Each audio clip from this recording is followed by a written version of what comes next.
Bonsoir les filles. Bezrat Hashem, ce soir, d'abord comme Kodem Kol, on est Rosh Chodesh.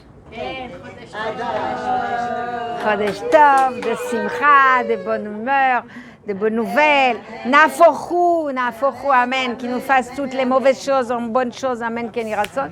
Et on a une double bonne nouvelle, c'est que c'est le Hortzei de Rav Israël. C'est ce soir, Sarchab. On rentre et on allume. Kol hakavod. Alors il faut allumer pour Rosh Chodesh à part, si vous voulez, et Rav Israël. Raphaël Yaakov Israël. Raphaël Yaakov Israël. Normalement Ben Aaron, après 120 ans. Donc c'est son Yurtzeit et son Srout, il nous suit partout normalement. Alors ça c'est... Alors maintenant que tu as vu qui c'est, alors elle a vu le mini-film que M. Cohen Solal a fait avec YouTube et tout ça. Moi qui le connais, j'ai appris plein de choses. Ah voilà, regarde, t'as entendu? Oui. Non mais elle qui était à côté de Sarcelles, elle a appris aussi des choses. C'est quoi? C'est un CV? Alors c'est un clip, ils ont fait un petit truc sur YouTube. Elle a pas reçu. Je l'ai posté sur le groupe. Elle a posté, ouais. Bon, c'est pas grave. Alors, quand je vous ai dit que Rav Israël, pas seulement c'était un Dayan, un Gadol, et pas seulement les bénédictions et tout ça, mais c'est un Talmid Chacham. C'est-à-dire quand tu entends Rav Shach qui dit « Pourquoi tu viens chez moi ?» Rav Shach, vous savez qui était Rav Shach. Et quand vous, la Rabbi Lubavitch, même la Chassidut, alors quand vous savez que Rav Simcha Wasserman, le livre qu'il a écrit, c'était pour avoir d'autres livres, mais très jeune, il a fait un sommaire. Ça veut dire qu'il faut un ordinateur aujourd'hui. C'est-à-dire que tu dois connaître l'œuvre de Rav Wasserman et tu dois connaître la Gemara. Si tu ne connais pas, tu ne peux pas faire les concordances. Tu ne peux pas. Tu sais qu'il lui a dit n'édite pas ses livres parce que... Alors son oncle, Rav Meir Israël, qui était le Chafetz Chaim de Fès, il lui a dit n'édite pas les livres. Et ça, c'est connu l'histoire, que le jour où il a commencé à éditer, à 49 ans, il est tombé malade. Même sa femme, elle m'a dit, c'était l'Aïnara. Ouh, je peux vous raconter aussi d'autres histoires sur l'Aïnara, mais si tu veux, arrête l'enregistrement 2 secondes et on va reprendre après. Il faut que vous sachiez, ça va vous aider. Sheila, Dvora, Liliane. Amen, Refoua Shlema, Amen. Qui encore Refoua Shlema? Attends, une par une. Refoua Shlema, Amen. Amen. Refoua Shlema, Amen, Kin Ratzon. Refoua Shlema, Amen, Kin Ratzon. Dites Amen. Et Shimon ben Chana, Refoua Shlema, Amen. Il y a d'autres Refoua Shlema? Amen, Refoua Shlema. Et la fille de Florence, Malka Taïta, non, Malka Sultana Taïta, Bat Myriam, Simcha, Florence, Emma. Emma, Refoua Shlema, Amen, Ken Yiratzon. Oui. Amen. Amen. Voilà, les filles, c'est un bon Chodesh, plein de Nissim, mais on avance. Alors, aujourd'hui, un cours sur comment reprogrammer, parce que j'espère que vous êtes consciente que nous sommes quand même programmés, quand même, un peu. Regardez, l'éducation qu'on a eue, l'environnement qui nous a entourés, les phrases toutes dites quand on était jeunes, qui nous ont impactés, et qui peut-être ils nous ont fait peur ou rassurés, on ne sait pas, les deux. Après, les aléas de la vie. Tu vois un cas, après tu vois un deuxième, tu vois un troisième, tu dis ah ben voilà, c'est la loi. C'est la loi de la série, on connaît la loi de la série. Donc on est tous formatés. Et on sait aussi que Baruch Hashem, ce qu'on voit n'est pas toujours vrai. Parce que derrière, on a des voilages. Kadosh Baruch Hu ne veut pas se montrer tout de suite, parce que comme je vous ai dit, quand Kadosh Baruch Hu se montre, il ne peut pas. C'est une grande lumière, on n'aurait pas pu résister. Donc il y a des voiles. Donc à nous d'être assez intelligents, de se dire que quand j'ai un message, forcément, il y a quelque chose, un pied noir, on va dire, une interprétation beaucoup plus profonde que ce que je crois. D'accord? Ça, c'est hyper important. Alors, le cours dernier, je vous ai parlé d'une notion hyper importante, que c'était l'amour de Dieu. Vous vous rappelez? Vous n'étiez pas là, mais c'est très profond. Achazak, l'amour de Dieu. On croit que Hachem nous aime, on croit qu'on l'aime, mais on n'a pas des certitudes. C'est-à-dire, on peut avoir quelqu'un qui dit « J'adore Hachem, je l'aime, je lui parle tous les jours, voilà. » Et cette personne, elle vient d'avoir une petite brise. Je dis une petite brise relative, perdre ses parents. Vous allez dire, c'est dur, mais c'est la nature. Je veux dire, c'est hyper dur de perdre une mère ou un père, mais il vaut mieux que ça soit ça et pas nos enfants avant, que ça soit bien clair. Hein. J'espère que pour tout le monde, c'est d'accord. D'accord? C'est Hachem, il fait bien les choses. Maintenant, une femme, elle peut perdre sa mère ou son père. Sa mère, elle peut avoir 119 ans, je vous ai dit, avec 364 jours. L'épreuve, elle est là, mais c'est pas... Merci beaucoup. C'est une épreuve, mais c'est pas... On va, d'accord? Et pourtant, ce manque, et on s'est habitué, et ce confort qu'on a été dedans, et ben cette personne, elle peut sortir cassée de cette épreuve. Je répète, on peut sortir cassée de cette épreuve, alors que l'épreuve, elle peut être... Alors, je vous donne un autre exemple. Je vois que c'est un public assez mûr. Parfois, une fausse couche chez une femme, elle fait une dépression à vie. Vous dites, mais attends, il vaut mieux une fausse couche que, Shalom, les enfants qu'on a vus à 5, 7 ans ou 8 ans. Non, mais attendez, il faut remettre les choses en place, on est d'accord. Eh bien, il y a des personnes, elles peuvent être ma'aminotes, elles peuvent s'attacher à Kadosh Baruch Hu, être pratiquantes, et puis ils viennent une petite brise, et tac, une fausse couche les mettent d'autres épreuves.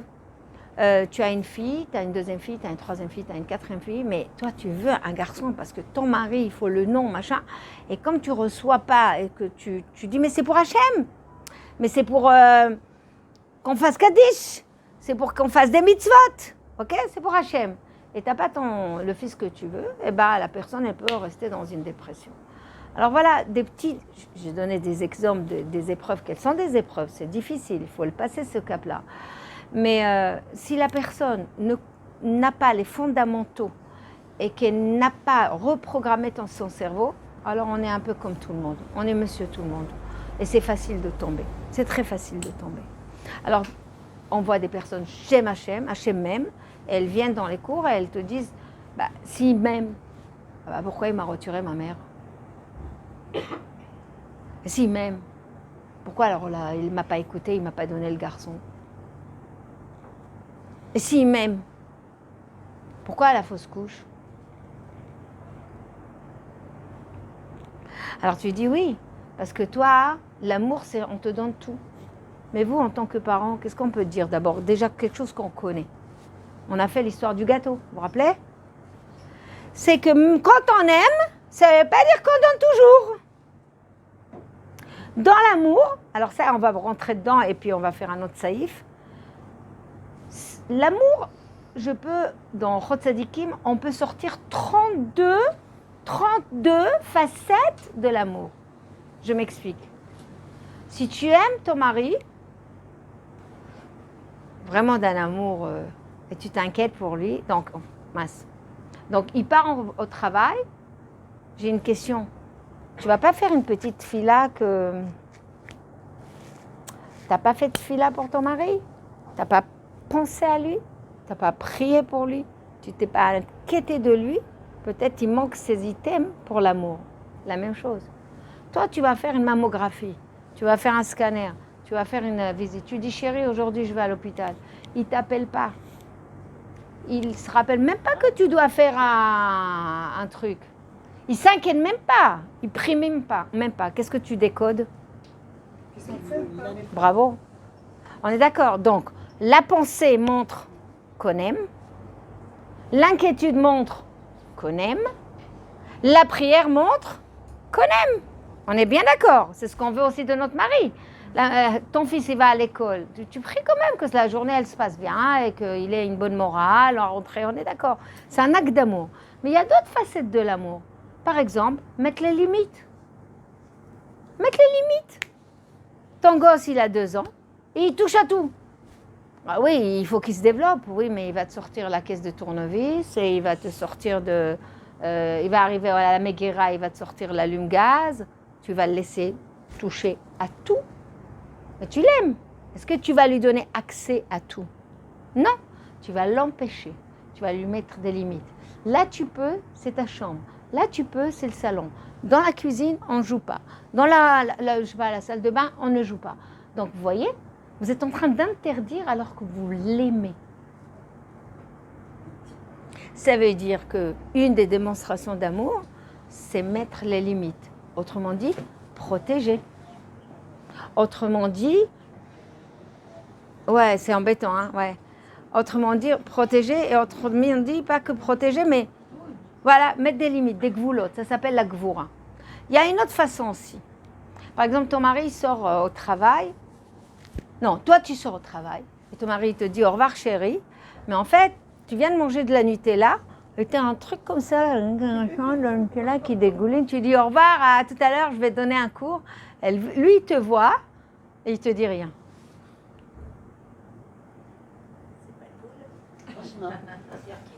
Serkik? Qu'est-ce que tu vas te dire quand tu vas découvrir qu'il l'a vu et qu'il t'a pas dit? Peut-être qu'il était ailleurs. Non, c'est pas relou. C'est qu'il ne s'inquiète pas de... Mais pas que, c'est un manque de kavod atzmi pour toi. S'il t'aimait vraiment, il ne veut pas te voir dans cet état-là. Il te dit, attends chérie, attends, il faut que tu te nettoies là. Non, ça vient de l'amour. Ça vient de l'amour. C'est pas la moindre des choses. Vous connaissez je ne sais pas si vous l'avez déjà eu, cet état, ce cas-là. C'est très ambigu. Alors, une personne que vous ne connaissez pas qui sort des toilettes et que sa jupe, elle s'est coincée derrière. Alors, vous allez dire par respect, on va lui dire non. Il y a des gens qui ne le font pas. Ils disent non, je n'ose pas, elle va me crier, je vais me la mettre. Et ils ne le font pas. Mais si tu aimes le genre de l'être humain et que tu dis c'est une femme, c'est une grand-mère, c'est une épouse, pourquoi la mettre dans cette... Tu viens derrière elle, tu tires ou tu lui dis... Ça veut dire parce que tu l'aimes, parce que tu t'identifies, et tu recèdes. C'est souvent... Non mais moi j'ai eu pire que ça. Un jour j'étais dans un restaurant et je m'installe et je regarde à droite, je vois une grand-mère sortir de la salle des toilettes et toute sa jupe était comme ça. Donc elle traverse le restaurant et il y avait son fils qui attend en face, mais elle doit traverser. Donc du coup, je me suis levée pour lui dire, mais elle a couru pour le fait. Elle est partie là, donc toute la rue l'a vue. Après je fais, au fils, c'était trop tard. Bon, voilà. Donc c'est pour vous dire, quand on aime, on dit même quelque chose qui dérange parce qu'on veut l'aspect, le bien de l'autre. Donc, vous voyez, donc dans l'amour, c'est mettre des limites. Dans l'amour aussi, de ne pas toujours donner. Si tu aimes ton fils et qu'il a des caries, dis-moi que tu vas lui donner des bonbons tous les jours. Allez, dis-moi. Mais les bonbons, c'est bon, c'est bon, c'est bon. Eh ben non, non, non, non. Voilà. Les garçons, c'est bon. Non. Les filles, c'est bon. Non. Je veux encore un enfant. Non. Je veux... Non. Il y a des noms. Il y a des noms quand c'est nécessaire par rapport au bien. Le bien de quoi? Deuxième élément, au bien d'Akadosh Baruch Hu. Ça, on a fait la semaine dernière. Akadosh Baruch Hu, il est cool au bien. Il veut nous faire couler un shefa de bien. Ce shefa, il rentre par la chorma, par le cerveau. Et normalement, il se diffuse, il zorem dans tout le corps. Quand le shefa, il est bien zorem, ça s'appelle la briout. Ça s'appelle l'opulence. Ça s'appelle la richesse. Ça s'appelle le shlom bayit. Ça s'appelle avoir des enfants, ça s'appelle ne pas être stérile, ça s'appelle avoir la progéniture, ça s'appelle la baracha. Quand le Kéli, il est en face du Shefa et qu'Akadosh Baruch Hu, il ouvre à fond, ça s'appelle tout ce qu'on devrait y accéder. Maintenant, il y a des moments où ce n'est pas bon pour moi. Et il faut comprendre le message d'Akadosh Baruch Hu. C'est très dur d'accepter un non. Je veux un enfant et je suis stérile et ça fait 10 ans. Et peut-être Hachem s'il ne veut pas. C'est qu'il ne veut pas. C'est des grands tzadikim qui sont restés sans enfants. Chazon-Ish. Le rabbi.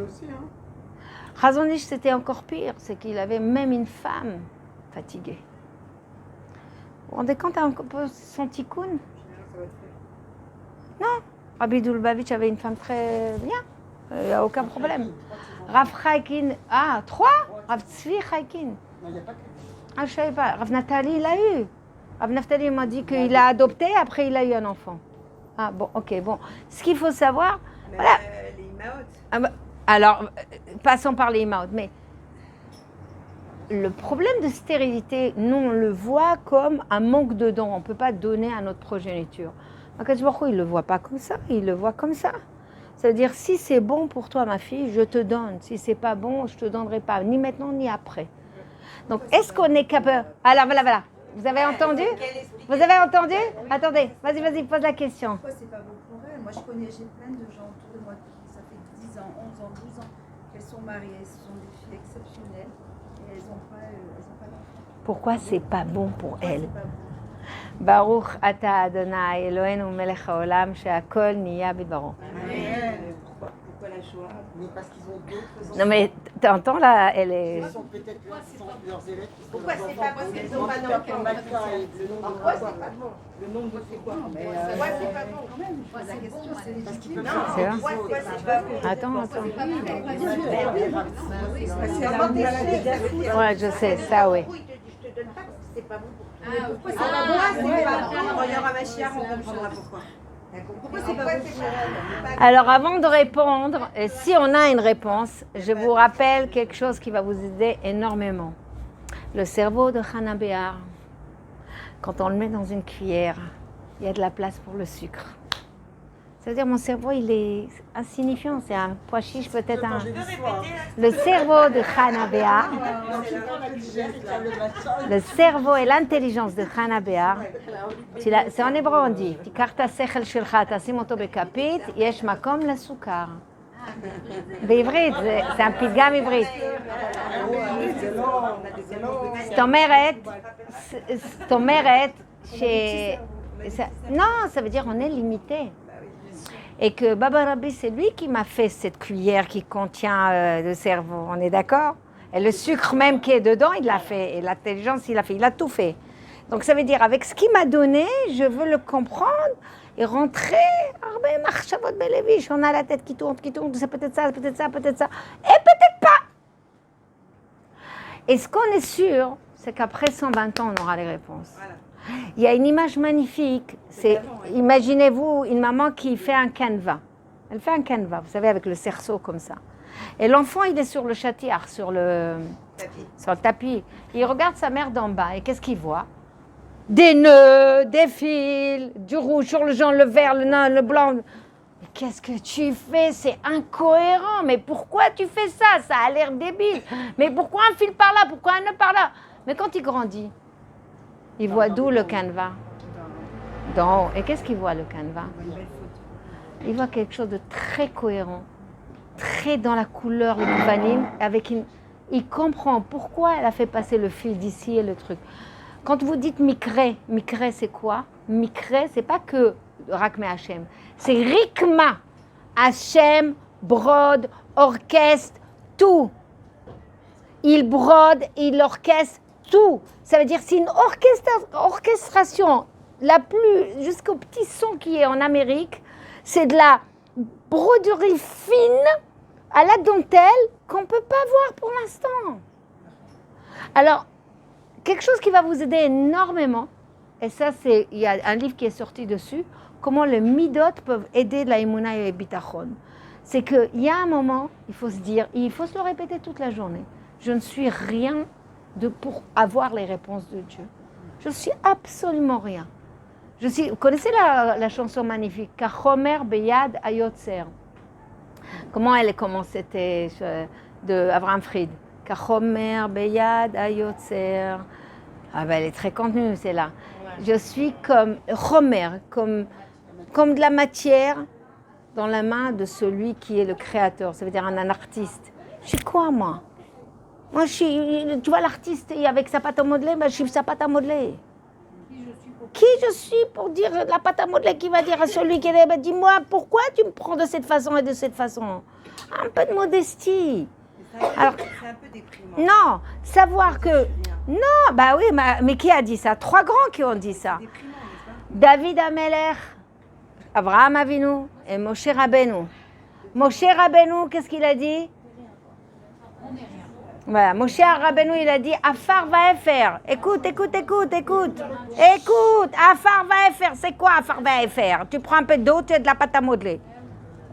Afar Vaefer, Moshe Rabbeinu. Il faut accepter aussi des choses comme ça. Ça ne nous enlève aucune plume. Ça ne s'appelle pas enlever de son estime de soi, ça s'appelle reconnaître ma place. Alors c'est ça qui Attends, fait la différence. Exactement. Afar va faire, bah oui, je suis de la terre et de la poussière. Mettez de l'eau, ça fait pas ta modeler. Qu'est-ce qu'on a dit? Qu'est-ce qu'il a dit Abraham Avinu? Non, Abraham Avinu a dit Afar va faire. Qu'est-ce qu'il a dit David Amelech? Je suis Rima, je suis que vers de terre. Et Moshe Rabbeinu, il a dit, mais Mani, si je suis, qu'est-ce que je suis? Pas qui je suis, qu'est-ce que je suis? Les filles, quand les grands ils disent ça, alors qu'est-ce que je dois dire moi? Non, Moshe Rabbeinu il dit ça, alors moi je dis quoi? Non, il faut que je dise quand même que j'ai une estime de moi. Si David Amelech il dit ça, alors non, moi quand même je dois comprendre un peu plus. Il y a un problème dans la hiérarchie. Je suis en dessous, j'arrive même pas à l'angle de l'orteil de David Amelech. L'angle de l'orteil, peut-être la salissure de l'angle de l'orteil. Il faut se positionner. Et c'est bon d'avoir la modestie. La modestie, c'est quelqu'un qui est capable de dire Hachem m'a donné des compétences, Hachem m'a donné des kochot, Hachem m'a donné des énergies. Je suis sa princesse, je suis sa fille, je suis son fils. Ok, mais je suis limitée. Stop. Et nous, on veut les réponses. J'ai adoré, il y a une Vartora comme ça d'un grand Mossarnik, mais je ne me rappelle plus, je crois que c'est Rav Dessler. Oui, c'est Rav Dessler, Rav Dessler le sort dans son livre. Il dit comme ça, il dit c'est comme si tu as une fourmi qui est à la maison. Et la fourmi te parle. Elle te dit, elle, ta maison elle est belle, quelle belle couleur. Mais pourquoi le rideau il est vert kaki? T'aurais dû faire quand même du jaune. Qu'est-ce que tu as envie de lui dire à la fourmi? Tu l'entends même pas. Bravo. Vas-y. C'est bon de le faire. De quoi je me mêle? Non, mais c'est interpellant, c'est énervant. Toi, ton cerveau veut comprendre mon cerveau. Le cerveau de la fourmi veut comprendre mon cerveau. Pire encore, il y a une autre comparaison dans Rav Dessler. C'est que tu étudies les maths. Voilà, tu es prof de mathématiques.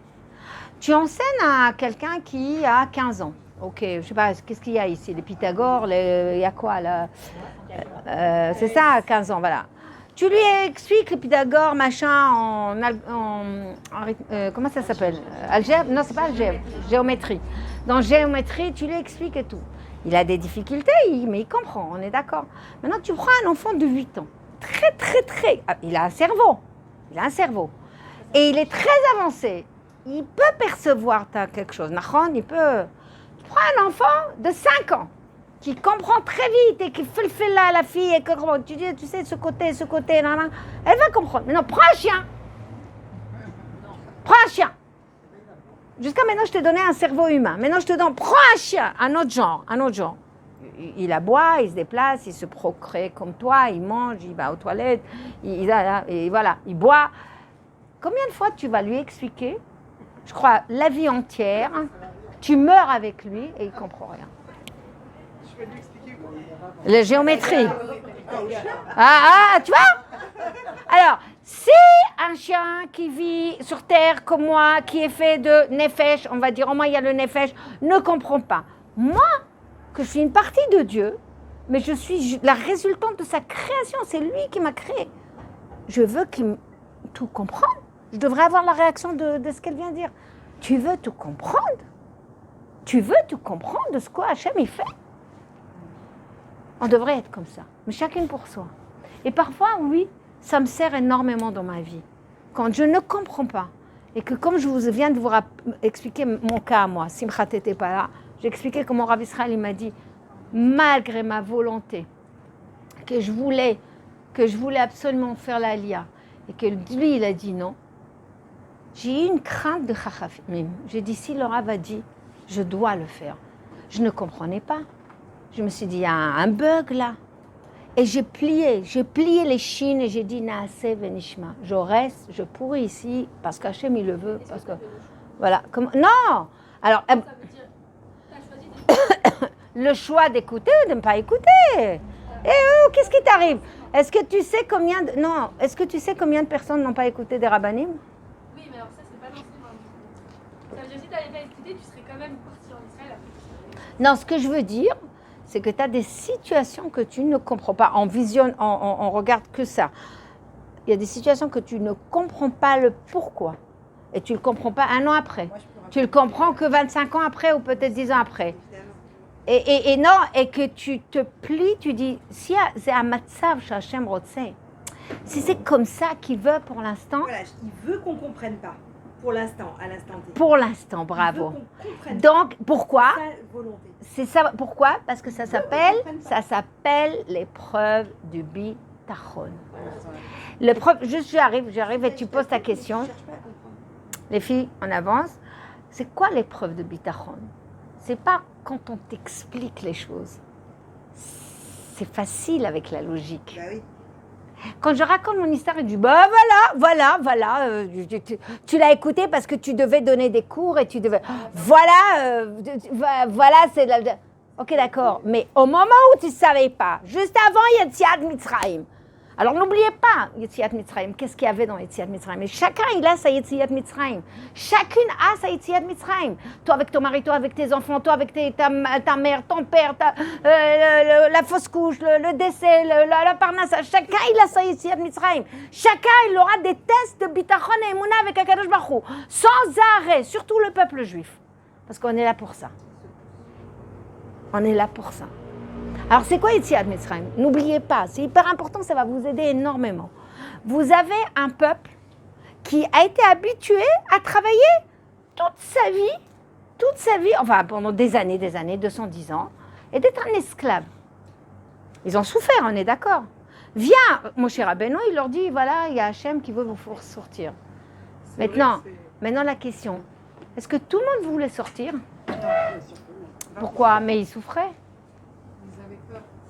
Ils ne connaissaient pas autre chose. Ils mais pas autant que... Sachez, et ça aujourd'hui en psychologie on le sait. Les ordres zone de confort. Ah là, pourtant c'était pas un confort. C'est la sécurité. Bravo, voilà. Ça veut dire, on le sait très bien. On peut avoir une femme, t'as froid? Ah ouais. Non mais là il fait chaud là. Là il fait très chaud. Je suis là, c'est bon. Ouais. Alors les filles, on avance. Tu peux avoir une femme qui est battue par son mari, qui souffre, qui ne lui donne pas à manger. Et tu lui dis, affirme-toi, dis-lui, dis au Rav, quitte-le. Le Rav il va te dire de partir. Dis non, miskine. Elle est même devenue dépendante. Ouais, elle est dépendante et elle va te dire, miskine, il va rester tout seul. Je préfère rester. Je dis, mais... De la relation toxique. Il y a un problème. Voilà, maintenant, tu vas le comprendre. On préfère rester dans une situation connue, il n'y a pas d'aléa, on connaît la routine, il y a une souffrance, que de se lancer dans le vide, dans l'inconnu. Donc, en hébreu, ça s'appelle l'idbatser. L'idbatser bamakom, ça veut dire, comment on dit l'idbatser? Comment avoir une miftsar? Miftsar, c'est on se fait une forteresse autour de nous. On garde son point et on ne veut pas bouger. Et bien, les Bnei Israël, c'est exactement ça. Ils ont souffert. Ils savent, esclaves, pas à manger, pas les enfants, machin et tout. Et bien, il y avait 80% du peuple, inconsciemment, qui voulait rester.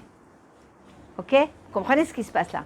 Donc Hachem, il a bien compris qu'il n'y a que 20% qui est prêt à faire le pas et de sortir. Maintenant, on te dit, il y a un Dieu, regarde, il gère la terre, il gère les poules, les microbes, les maladies, le soleil, la lune, le Nilus, le machin, il est partout. Qu'est-ce que t'as peur? Lance-toi!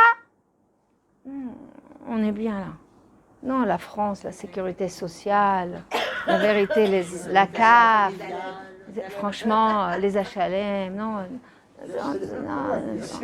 on est bien, non, on nous donne, non, mais franchement, non, il faut pas cracher quand même, on est bien, c'est-à-dire que tu es en train de leur dire, bah, allez-y, non, il y a des inconnus, il y a un inconfort, le changement, nous avons peur, ça c'est une seule chose, mais le changement, quand on te dit, ah mais t'inquiète pas, là-bas, on te donnera ça, tu auras cette qui-là, tu auras tes copines, tu auras ça. Ah, là, je sais où je vais. Ça veut dire l'épreuve la plus dure de l'être humain, c'est d'être dans une zone d'inconfort où il perd sa sécurité, comme tu dis. Sécurité relationnelle, sécurité d'emploi, sécurité dans le couple, sécurité tout simplement, on est d'accord. Mais ça vient d'où? Parce que nous avons besoin... Ah, merci beaucoup, que Hachem te bénisse. Nous avons besoin, Erchéou, de maîtriser la situation. Même si elle est mal, on veut la maîtriser. L'inconnu nous fait peur. On ne veut pas sortir vers l'inconnu. On continue Yetziat Mitzrayim. Les 20% sortent, 80 meurent dans... Hachem il leur dit, tu veux rester ici? Reste ici. Quand il y avait les ténèbres, ils sont partis. Ils arrivent devant la mer. Qu'est-ce qui s'est passé? Attendez, 5 catégories. Allez, dites-le-moi. C'est hyper important. On prie. Alors, on prie. On fait la guerre. On fait la guerre. On retourne On retourne. dans l'eau. On saute. On rentre dans l'eau. On rentre dans l'eau. D'accord. Et le 5e. Alors, on y va. La première catégorie, c'est les gum-gum attitudes. Vous les connaissez, ceux-là? Quand on est venu ici, c'était bien hier, là-bas. Il y avait au moins un peu de soupe, un peu de oignons. C'était bien, les HLM. C'était bien, Garges. C'était bien. C'était bien. On avait les allocs, on travaillait, il y avait le chômage, c'était le gars. Et la plupart des gens qui font l'Alia, c'est un peu ça. Ouais, c'est ça, ils t'offrent rien, là. Mais là-bas, il y a là-bas, t'as les lunettes, t'as l'amitié, t'as les... Quoi, tu payes, Gum. Alors, ça s'appelle le Nirganim. Nirganim, n'oubliez pas, le Nirgan. Alors, quand on est passé dans le désert, n'oubliez pas, c'est Nirganim, après on va en parler. C'est les gum attitudes, c'est la pire des attitudes, les mitlonenim. Jamais assez. Jamais bon, jamais machin. C'est fou, c'est même après le nom de la Torah. Ouais, exactement. Alors, on va parler de ça. Merci, Yael. Deuxième, ils disent, ah non, là, on va se battre. Allez, la guerre. Mais non, c'était des esclaves, ils ne savaient pas manier. La guerre, vous savez, ceux qui manifestent tout le temps. Nous, on va, on a les grosses bouches. CGT. Donc, eux, voilà, c'est exactement ça. Gilets jaunes. Voilà, gilets jaunes. Ceux-là, ils ont cru qu'il fallait faire Ishtadlout. Vous savez, c'est un peu vos questions. Madame Béard, jusqu'à quand il fait de la Ishtadlout? Comme si c'est un choix. Non, moins tu fais, mieux c'est. Ça veut dire que tu as le bitachon. Plus tu t'agites, plus ça veut dire que tu n'as pas de bitachon. Donc, eux, ils ont... Troisième, c'est la prière. Et non, le troisième, c'est les suicidaires. Ça y est, on va mourir. La vérité, ils sont derrière, la mer, allez, on prend des cachetons. Je vais oublier, anxiolytique, antidépresseur, en montant pas, je meurs dans mon lit. On me lâche ton truc. Alors, qu'est-ce qu'ils voulaient faire? Oui, se suicider. Rentrer dans l'eau, mais pour se suicider. Pour se suicider. Ils sont rentrés dans l'eau. Non, ils ont voulu se suicider. Donc, on pouvait se suicider dans la mer. Mais il faut que vous sachiez que leur attitude était défaitiste. C'est une attitude de Yehush. D'accord? Attendez. Quatrième, la prière. Vous savez, il y a toujours les religieux qui disent « Faites quelques télim ». Alors, c'est écrit texto à Moshe Rabbeinu, ma titzak elai. Qu'est-ce que tu es en train de m'appeler maintenant? Est-ce que c'est maintenant le moment de faire des prières? Vous savez, il y a des moments, il faut faire des télim. Il y a des moments, il faut que vous fassiez une action qu'il faut. Non, on va faire 2 télim. C'est ça qu'on a besoin de vous, mais bougez-vous. Là, il y avait une action qui manquait. Une qui manquait. Donc, l'être humain, vous avez compris, on peut se rebeller, faire la guerre, on peut prier, on peut être défaitiste, ou on peut, j'ai oublié, ou se plaindre. Voilà, le gum-gum que toute leur vie, vous connaissez la femme qui arrive à 80 ans et encore elle est gum-gum sur son mari. Ouais, j'en ai marre, j'aurais dû me divorcer. Je vais d'ailleurs divorcer. Elle a 80 ans, elle dit l'année prochaine, je vais divorcer. Mais il est terrible. Mais tu as eu des enfants, merci mon Dieu, tu as eu une maison. Bon, bref. Alors voilà, 4 catégories. Qu'est-ce qui fait Nachshon ben Aminadab? Il faut comprendre. La situation est incertaine. Il n'a pas de réponse. On lui a dit que Dieu est bon. On lui a dit qu'Hachem il protège. On lui dit qu'Hachem il va le sauver. Mais il y a une mer. Alors que vous comprenez que ce n'est pas la Kinneret. Hein? D'accord? Il y a des galim, et ils sont 3 millions. Et il y a l'oppression des enfants qui pleurent, et les brebis, et le balagan, et la pression, la panique. Vous savez, les gens en panique. Voilà. Et peu importe. avance vers la mer avec un pas certain, ça s'appelle Narshon et Nachush Betato. Et il n'est pas là à voir la température, pas la température, la hauteur. Attends, je mets un pied et on va voir si Hachem il va ouvrir. C'est comme les gens. Je vais faire une ségoula, je vais voir si ça marche. Je vais faire ça, je vais prendre sur moi. Si ça ne marche pas, j'arrête. Lui, non. Moi, j'avance. Moi, taureau, j'avance. Toi, Kadosh Baruch Hu, tu l'as promis, tu vas ouvrir. Ça s'appelle bitachon de haut niveau. Tu ne connais pas le résultat, mais tu y crois au résultat. Tu n'as pas de certitude, mais tu as confiance totale en celui qui va t'ouvrir la mer. Maintenant, même s'il ne l'avait pas ouvert la mer, il est rentré. Parce que ce que Hachem va me faire, c'est le meilleur. C'est-à-dire, est-ce qu'il avait un choix? Il n'y a pas de choix. Il n'a pas choisi la guerre, il n'a pas choisi la prière, il n'a pas choisi de se suicider. Non, il n'est pas rentré pour se suicider. Il est rentré parce que Dieu lui a dit de rentrer. Point, barre. Après, c'est Hachem qui fait. Quand vous voyez l'attitude de Narshon ben Aminadav, et d'ailleurs, après les Mafarshim, si vous prenez un peu ça, vous regardez qu'il y a un passage qui dit la partie, elle est partie de Am Israël est partie sur la terre sèche, mouillée.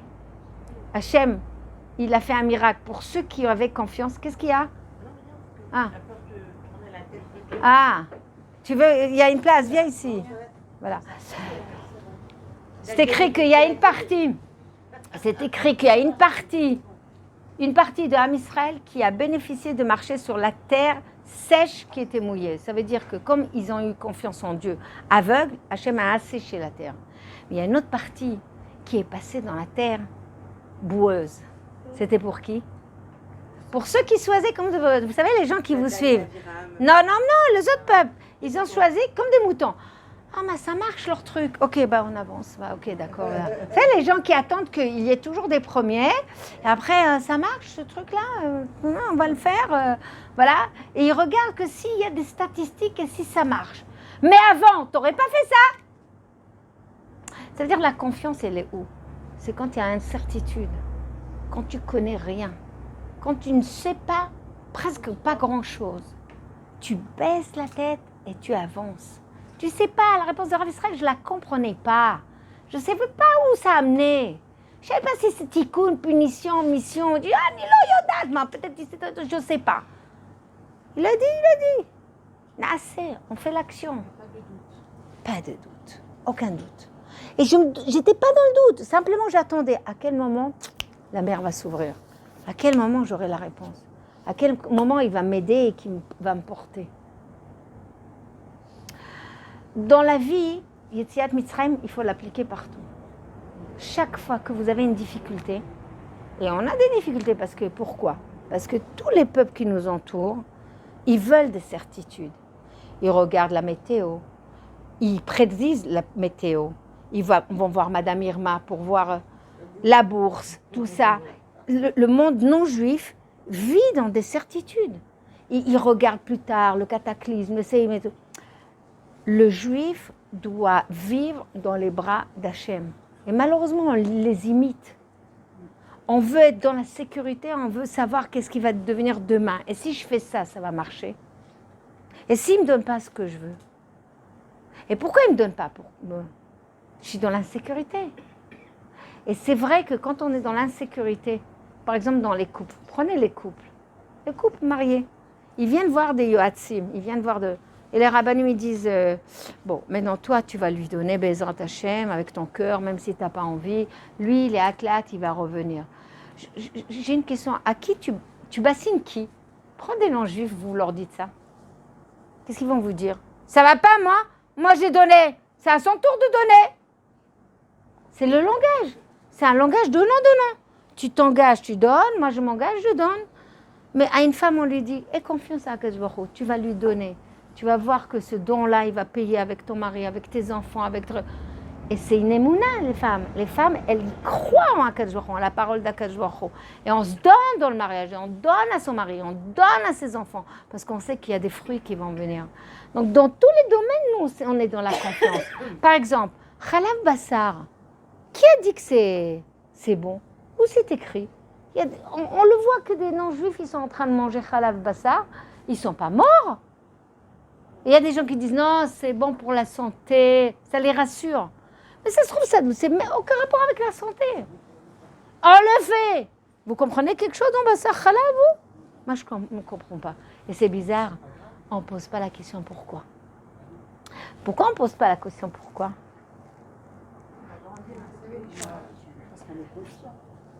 On est arrivé à cette confiance, mais, vas-y, on a grandi avec ça. Les filles, je vous assure que c'est Emet Lamita. Quand on a le Emouna et Bitachon dans le biberon, dans des domaines différents, si c'était dans le biberon, eh ben, tu ne le remets même pas en question. Khalav Bassar, regardez les gens qui quittent la religion. Khalav Bassar, est-ce que ça veut leur venir à l'idée de prendre un sandwich Ça vient même pas à l'idée. Même pas, ils disent pas pourquoi. C'est absurde. Pourquoi le lait et la viande? Ça aurait pu être le mouton et la poule. Ça aurait pu être, je ne sais pas, le poisson avec... enfin bon, bref, vous avez compris. Avec le miel. Pourquoi le lait et la viande? Ça aurait pu être le miel avec le lait. Pourquoi? Parce qu'on fait confiance. Les réponses, on aura après. C'est bon, c'est pas bon, c'est certainement bon pour nous. On ne sait pas la réponse. Ni médicale, ni nishmatique. On ne la connaît pas. Donc, ça commence par des halachot, ça commence par des mitzvot. Ouais, tu dois vérifier ta salade comme ça. Pourquoi? Parce que peut-être il y a des bébés. Et alors? Il y a plein de protéines dedans. Ça devient... Normalement, on devrait favoriser ça. Tous. Il y aura des grillons partout. Il y aura des... Mais ma fille n'est pas au courant. Je lui ai dit, elle m'a dit, mais de quoi tu me parles? Ah, si. Ils n'ont pas le téléphone. Ah, bah ouais, il faut le dire. Ça y est, les milieux religieux, ils le savent. Une question. Mais alors, quelqu'un qui comme vous dites, se jette dans les bras d'Hachem, Amen. alors il n'a plus besoin de demander. Alors, bonne question. Quelqu'un qui se jette dans les mains d'Hachem, c'est exactement ce qui est écrit dans Tehillim. Shlach, jette. Et Yehavra, ton paquet, ce que tu veux, tes attentes. Shlach et Yehavra. El Hachem, Veu et Chalkelecha. Et lui, il va se soucier de toi. Kalkala, ça veut dire la parnassa, mais se soucier de tout. Ça veut dire, c'est une promesse d'Hachem. Une promesse. Et d'ailleurs, on a un exemple des vrais avrir kolel. Ils ont un gosse, un deuxième gosse, un troisième gosse, un quatrième gosse, un cinquième, un septième, Ben Porat Yosef, Ben Porat Alain, Ben Porat... Hein? C'est fou. C'est fou. Et tu dis, mais comment ils font? Attends, elle ne travaille pas. Lui, il a même pas 600 shekels, il a 1500 ici, il a 2000. Mais comment? Il s'adapte à la situation et à la volonté de Dieu. Et j'ai eu plein de témoignages qu'à chaque fin, il me dit, je ne sais pas, ce mois-ci, j'ai eu un cadeau d'eux, j'ai eu le maaser d'eux. Il ne compte pas. Regardez comment c'est inconfortable d'être dans une situation comme ça. Allez, dites-le moi. Déjà, quand vous travaillez dans une institution, Taïch, et que tu as le salaire tous les mois, c'est sympa, on est d'accord. Tu enseignes, Taïch, tous les mois, tu as un salaire, c'est sympa. Maintenant, quand tu es indépendante et que tu sais qu'un mois, tu vas gagner 5 000 shekels, mais il y a un mois, tu vas gagner 6 000, et il y a un mois, tu vas gagner 2 000. Dans quelle situation vous êtes? Stressé grave. Stressé. Combien vous appelez Hachem? Mais non, imaginons qu'il n'y a même pas ça. Combien est la confiance en Hachem? L'attachement à Hachem, la dépendance d'Hachem, l'appel à l'Hachem. Combien ils voient la main de Dieu à chaque fois? Combien ils se suffisent de ce qu'ils ont? Moi, j'ai honte à côté d'eux. Comment? Ah oui, mais moi, la vérité, je trouve ça... c'est inhumain. Tu veux? C'est inhumain dans la mesure... Voilà, surnaturel. Voilà, exactement. L'humain a besoin de sécurité. L'humain n'aime pas être dans l'insécurité. Dis-moi, par exemple, les call centers, les gens, ils ont besoin d'un comment dire, un fixe. Tu vas lui dire, non, il n'y a pas de fixe. Ce que tu gagnes, il y a 1%. Tu dis, oh, non, moi je pars. Pourquoi? Parce que ça fait peur. Donc maintenant, on te dit le père, il est comme ça. La mère, elle n'a pas. Combien? Donc oui, c'est la situation topissime dans la Torah. Mais avec la des routes, avec les générations qui se sont cassées la figure, et qu'on a perdu le bitachon, c'est pas comme le lait et la viande, on arrive à douter d'Akadosh Baruch Hu de tout. Maintenant, même pour avoir un garçon et une fille, pour, je sais pas moi, l'éducation des enfants, pour un mariage, pour tout on doute. Pour tout, on le met à l'épreuve. En fait, on met à l'épreuve Akadosh Baruch Hu. Pourquoi tu me donnes pas? Explique! Sinon, je te fais la tête! Non, mais ce qui est incroyable, c'est que c'est lui qui doit nous mettre à l'épreuve. Et c'est un test pour nous. Et nous, on lui demande des comptes. C'est presque indécent de faire ça. C'est pour ça qu'on ne demande jamais pourquoi. Par contre, quand on a une épreuve dans la vie, depuis la plus facile, on dit Hachem, qu'est-ce que t'attends de moi? C'est différent. Qu'est-ce que t'attends de moi? Une démonstration d'amour? Comme Nachshon ben Aminadab, je le fais. Je donne un exemple. Une femme, elle arrive, elle dit, ouais, mon fils, elle vient dans tous les cours, elle adore les cours, elle fait comme ça, elle adore, non. Elle vient, elle me dit, voilà, Madame Béard, est-ce que vous pouvez bénir mon fils? Il a 42 ans, il n'est pas encore marié. D'abord, mais qui je suis pour bénir? Je lui ai dit, voilà, il y a ça s'appelle Baba Rabbi. Tu y vas, tu pries, Non, j'ai déjà... Maintenant, la nana, elle arrive, s'il a 42 ans, quel âge elle a? 80. Maintenant, elle vient avec... Chlou. Paris by night. Je lui ai dit, prenez quelque chose pour votre fils. Quoi?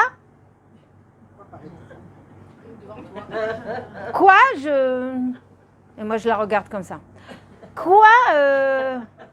2 télim par jour?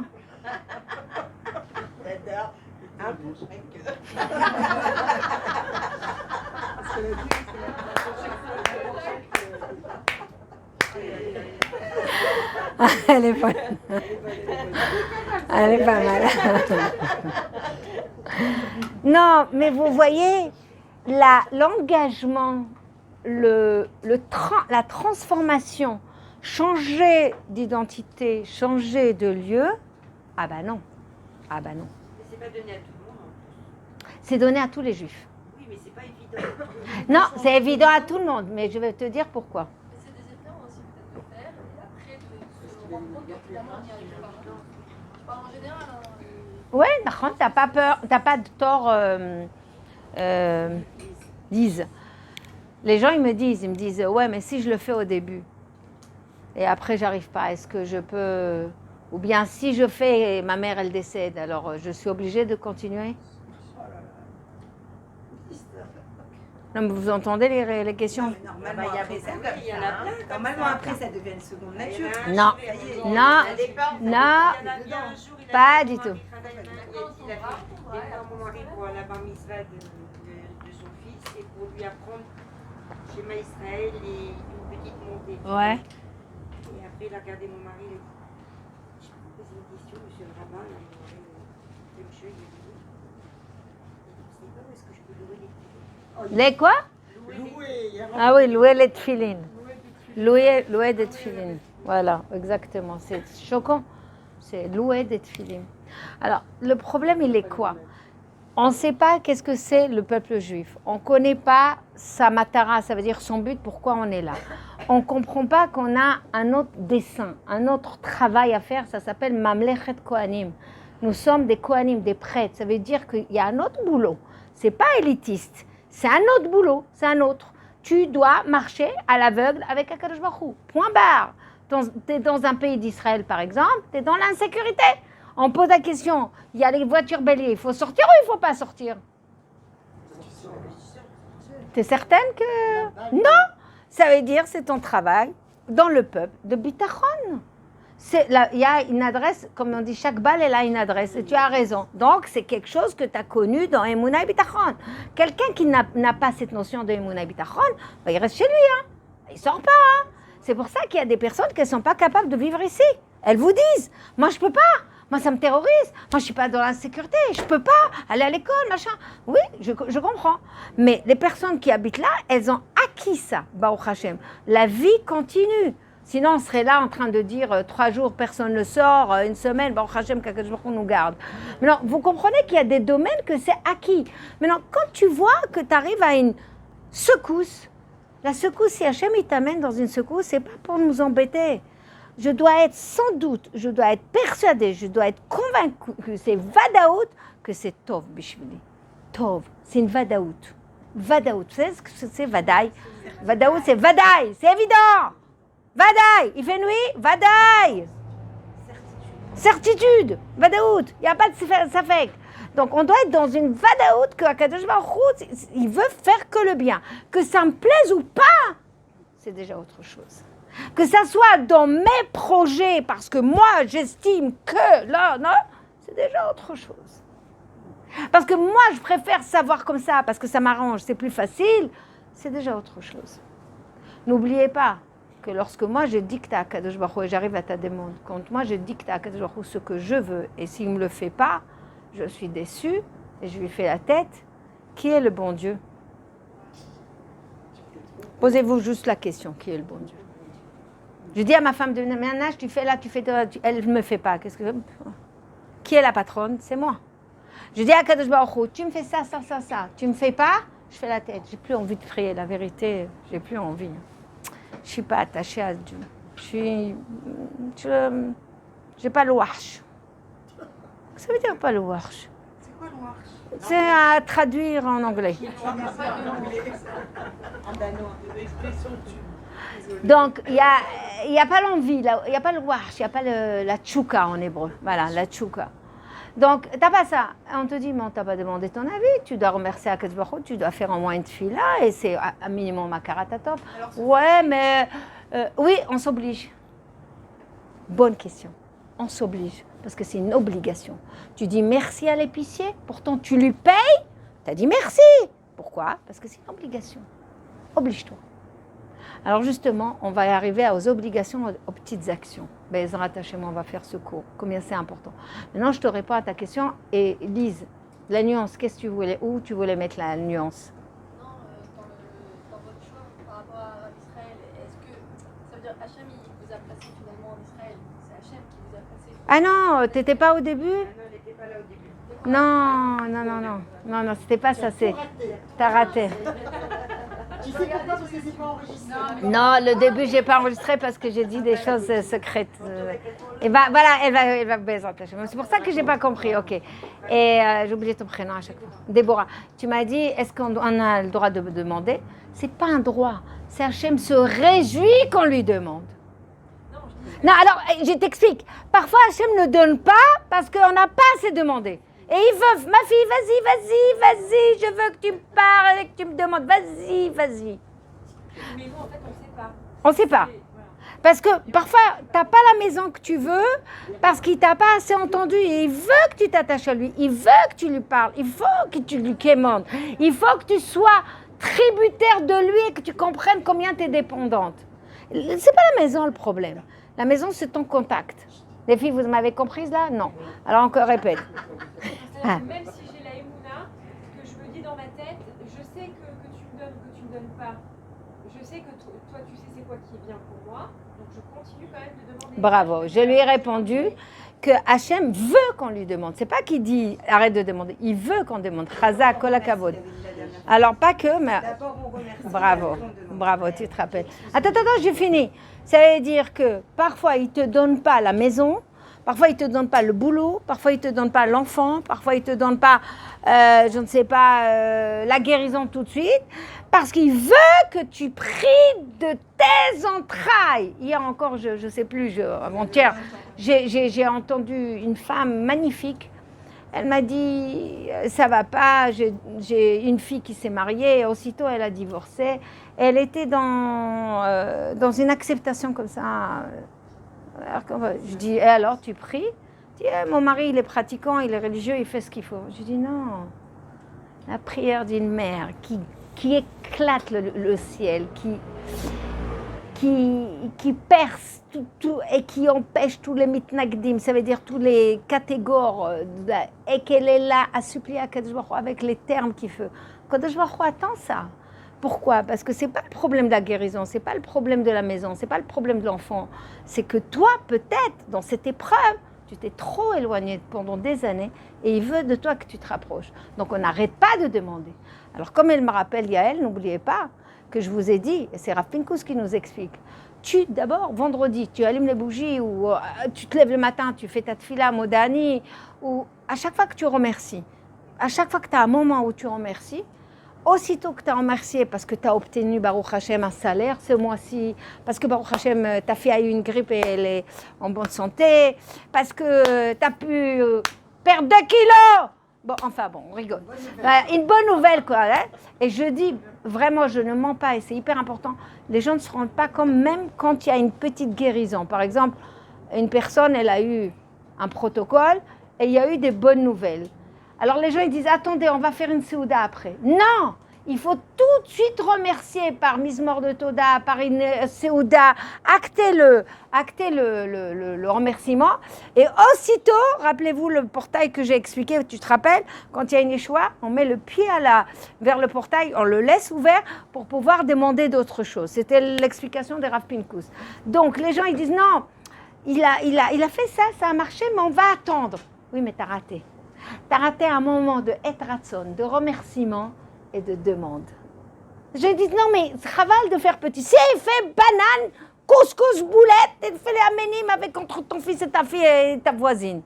Fais une petite séoudat aménim. Et les gens ne se rendent pas compte, c'est hyper important. Donc Hachem, il veut qu'on demande. Évidemment, avant, on remercie et c'est le meilleur moment. Et surtout pas le 4e qu'on a dit qui est défaitiste. Eh ben, c'est ça, voilà, c'est ça. N'oubliez pas qu'on a vu des couples qui ont 52 ans, encore à Kirat Sefer il n'y a pas longtemps, qui ont eu un enfant à 52 ans, tu comprends? Donc ils le disent, on a tout fait, ça n'a pas marché, mais on a demandé. Il est venu tard. C'est pas grave, il est venu tard. S'il n'est pas venu, c'est qu'Hachem ne l'a pas voulu. Il y a une Donc, femme, elle a 58 ans, naturellement, elle est tombée enceinte. et ben voilà. Et voilà, naturellement, à Kadosh Baruch Hu. Ah, bon, à Kadosh Baruch Hu voulait montrer qu'il est même dans les petites... Mais elle était avec un juif. Ah, d'accord.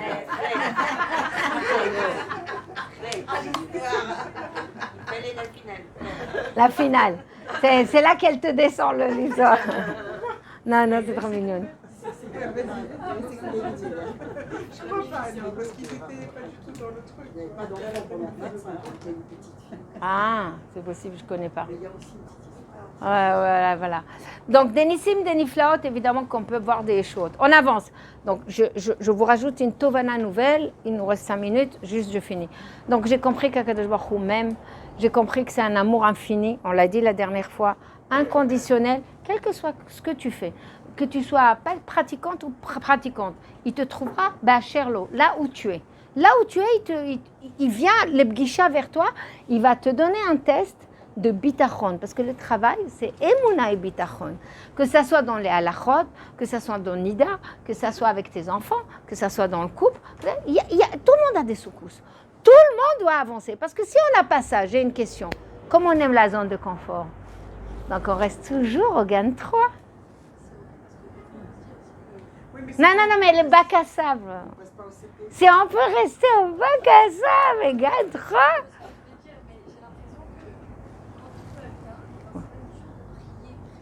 Ça veut dire qu'on peut prier parce qu'on va prier, mais c'est dur d'avoir la même intensité que quand vraiment. Oh, combien t'as raison. Oh, combien t'as raison. Je peux pas vraiment toucher parce que Ouais, je comprends. On n'œuvre pas. c'est un peu ça le truc. Je vous ai dit une fois, c'est dur de dire ça, mais quand tout va bien, on remercie, ça c'est sûr. Mais le lien, c'est un autre lien. Bon, mais à un moment donné, Et quand il y a une on peut épreuve, quand même demander. et qu'on développe la parole avec Hachem, tu as l'impression de rentrer dans un cheder ichoud avec Hachem.